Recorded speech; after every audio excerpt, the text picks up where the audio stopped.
name is Jamie, and today I am doing a book review on A Fly Went By McClintock, if I'm saying that last name right, illustrated by Fritz Siebel. So as you can see by this right here, this is one of those beginner books. I think they're called Cat in the Hat beginner books. So most of them are Dr. Seuss books, but like this one, they're not all Dr. Seuss books. And I also did a review recently on Put Me in the Zoo. That was also one of these beginner books, but it was not Dr. Seuss. So they're in the same style as Dr. Seuss, which means they have a lot of pictures and the story is told through rhyming, and the words are not too difficult. That's why they're called I Can Read It All by Myself beginner books, because you can give these books to, I would say, first graders and up, and they can read it. It might be a little bit challenging for first graders just because, like this one, towards the end of the book, there are a lot more words on the page, and like Cat in the Hat can be a bit difficult, but they can still do it, especially towards the end of first grade after they've been practicing what they have learned in kindergarten for that whole year. By the end of first grade, they will be able to read books like this. So the story in this one is pretty simple. It's really cute. It's about that kid. This kid does not have a name. He is telling the story in first person. It says, I sat by the lake. So he's like, I'm sitting here and I see these things happen. So he's sitting by the lake and a fly went by, the name of the book. And the kid asks the fly, why are you flying so fast? And the fly says, because that frog is chasing me. And so the kid asks the frog, why are you chasing the fly? And the frog says, I'm not chasing the fly. The cat is chasing me. So you go through the book and the line just gets longer. Like the dog is chasing the cat. The cows are chasing the dog. There's a whole big string of all these beings, these animals, and I think there's a man. There is a man.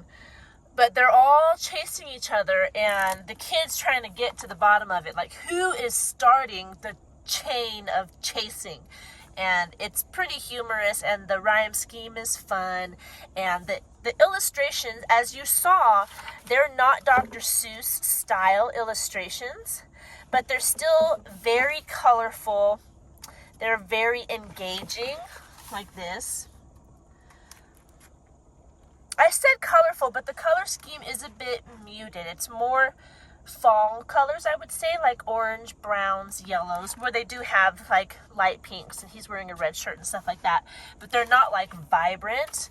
It's more muted, and the illustrator does use a lot of shading and a lot of blacks, but I actually really enjoyed the illustrations, and my son did too, my first grader who read this book. So like I said, first grade is a great starting point for this book specifically, but any book that has this label on it, I think first grade and up can read it. This book, like pretty much I believe all the books we've been talking about in this genre, the past few reviews, is right around 60 pages long. That's just, it seems like that's where they put the story at. It works. It's good. This one actually is 65, so this is a bit longer than the ones we've been talking about. Let me see here. A Fly Went By was published in 1958. Isn't that crazy? These books are so old. Like, I did not hear about this book, A Fly Went By, until I was reading it as a way for him to learn how to read, to continue practicing reading. It's part of our curriculum, and I didn't know that it was so old. I thought it was a more recent book that they put in the I Can Read It By Myself series, but it's not. It's been around since 1958. Isn't that crazy? But super fun. I highly recommend it. It's fun. It's got good rhyme scheme, an interesting and funny story. Your little kid can read it, or you can read it to younger kids.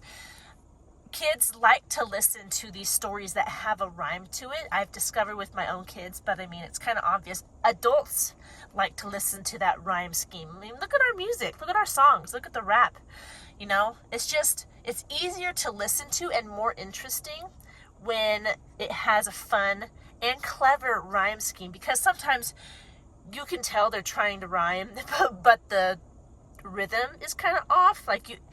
I think the best poets, the best rhymers, I don't know what else to call them, because poets nowadays, they don't always rhyme. So like the poets who choose to rhyme their poems or their books, I think the most clever ones is where you don't have to mentally try to figure out where the beat is. You just start reading and you found the beat.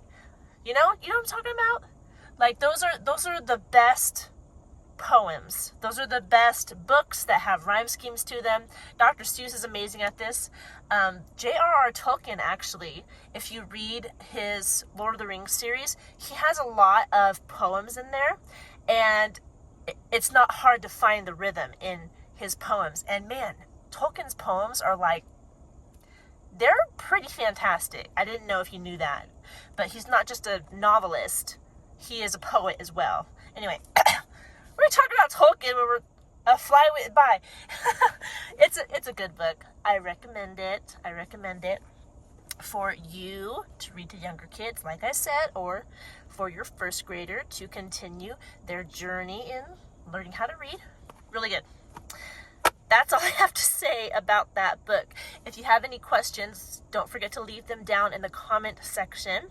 I hope you're doing well. It's a beautiful day here. I hope it's a beautiful day wherever you are.